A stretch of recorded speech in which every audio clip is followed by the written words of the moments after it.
Salut à tous. Je suis Anne-Marie Legrand et vous êtes sur une chaîne dédiée à l'orientation professionnelle et au choix de carrière. Si ce sujet vous intéresse, abonnez-vous. Et maintenant, passons directement au thème de la vidéo d'aujourd'hui. Anesthésiste réanimateur, 1, grec, sang, esthésie, sentiment. RE, latin, retour, anima, vie. Est un médecin charge de veiller à ce qu'une opération chirurgicale soit indolore et sans danger pour le patient.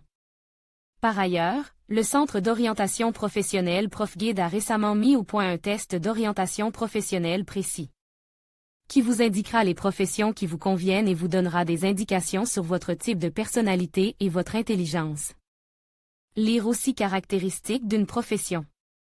Dès la période préopératoire, l'anesthésiste choisit la composition et le dosage des médicaments anesthésiques en fonction de l'état de santé du patient, en tenant compte de tous les examens, tests et maladies chroniques de ce dernier. Tout cela afin d'éviter les complications de l'anesthésie ou leur atténuation.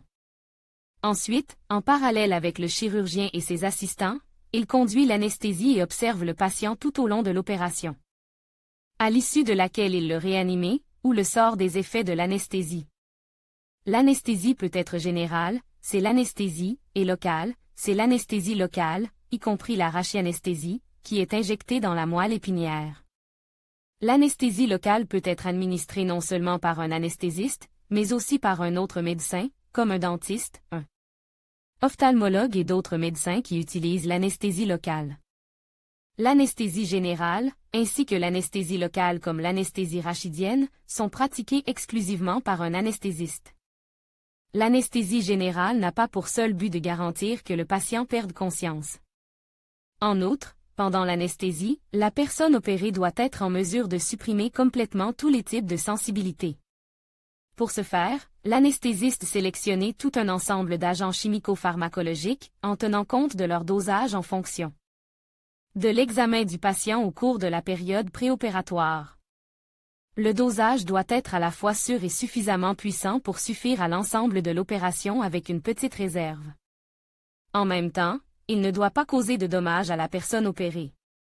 Après la fin de son action, le patient doit reprendre conscience en toute sécurité.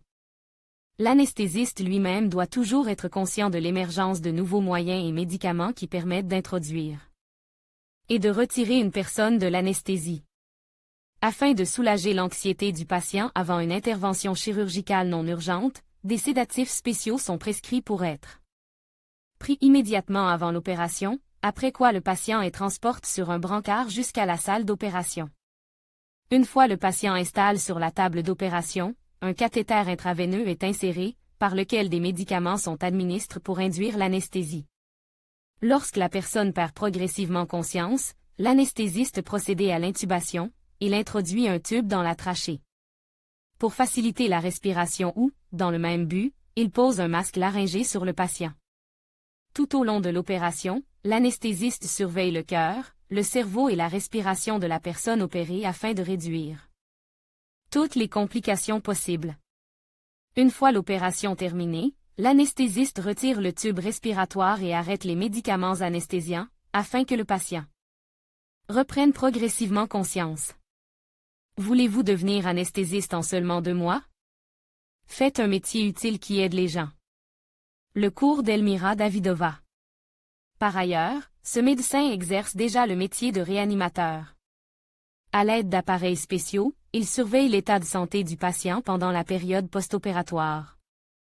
L'anesthésie rachidienne n'est pas moins responsable et ne peut être pratiquée que par des médecins hautement qualifiés et très expérimentés.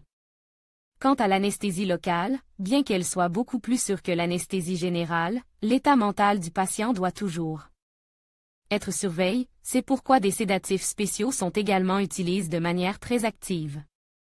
La profession d'anesthésiste pédiatrique, qui tient compte des particularités de l'organisme et du psychisme de l'enfant, est une catégorie à part de cette profession. Il est important non seulement de contrôler les éventuelles complications, mais aussi d'éviter les traumatismes mentaux, car les enfants sont beaucoup plus sensibles et impressionnables que les adultes. La profession d'anesthésiste réanimateur est compliquée par le fait qu'elle exige une résistance accrue au stress. En outre, L'anesthésiste doit respirer les vapeurs de tous les médicaments anesthésiques utilisés et travaille souvent la nuit. C'est pourquoi, pour exercer le métier d'anesthésiste, il faut aimer profondément sa profession, sinon il sera très difficile de supporter. Les difficultés susmentionnées. Avant l'invention de l'anesthésie, la durée maximale d'une opération n'était que de 5 minutes. Ainsi, le célèbre chirurgien Pirogov pouvait amputer une jambe en seulement 3 minutes, et le chirurgien Larrey pouvait réaliser 200 opérations de ce type en une seule nuit. L'anesthésie apporte de très grands changements à la chirurgie. En 1846, le dentiste T. Morton a utilisé l'anesthésie pour la première fois. La formation d'anesthésiste réanimateur. Pour être autorisé à travailler, tous les professionnels de la santé doivent être accrédités, les médecins débutants et le personnel médical, accréditation primaire, les diplômés de l'internat, accréditation spécialisée primaire, les médecins expérimentés et le personnel infirmier, accréditation périodique.